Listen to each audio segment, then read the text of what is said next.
Hey, I thought you guys might want to follow along here. I think you may have seen I put up a sort of estimate of what should it cost when you buy a K1 based on sort of the prices of the components.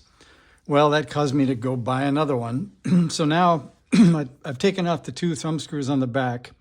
This radio has the internal battery pack, and that moves the speaker to the side, and you end up with thumb screws instead of the back two screws.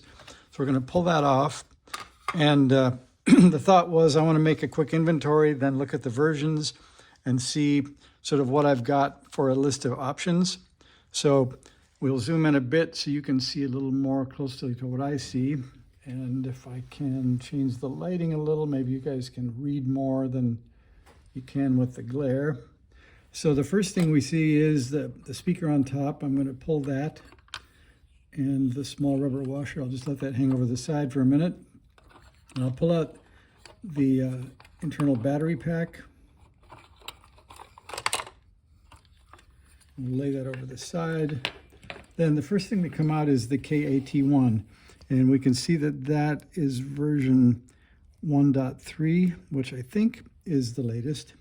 I've already taken out these two #1 Phillips, and they have a spacer on the back that looks like it might be 3/4 of an inch or something. So there's two of those. So I'm pulling those out. And if you haven't seen the tuner, that's a good look at the relays on the top, and then the processor, which is a PIC chip. And there's the bottom. And this is my first look at the board and the workmanship.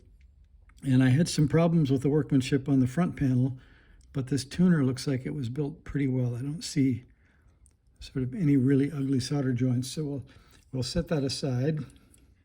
And that's the first piece to come out is the KAT1 tuner. And then next in line, you can see KFL 1-4. KFL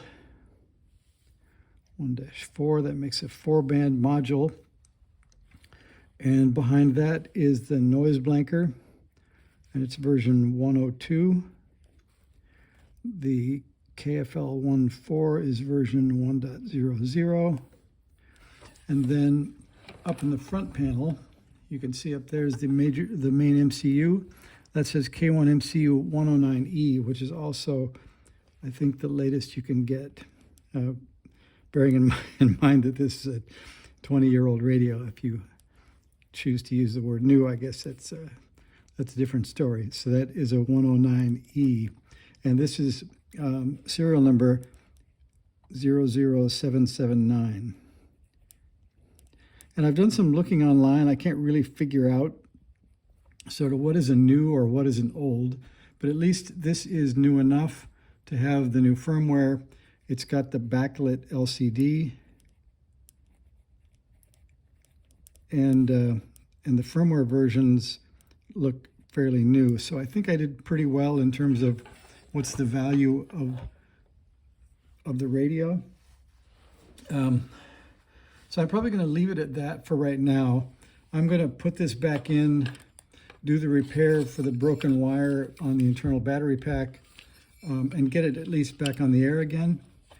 And I may pull off the bottom cover on another video and see what the workmanship looks like there. Also, I was going to take a look here on the side. It looks like I can see at least thermal grease and a screw. I can't tell if that screw is tight or not. It doesn't, or the nut, I mean, it doesn't actually look tight. So I'll check that to make sure that the final output transistor is connected thermally pretty well to the side. And if you're interested in coming back later, I'll pull the bottom off and start looking at some of the solder joints. So thanks for looking at this much of it. We'll get together again once I get things either put back together or taken apart further. Thanks for watching.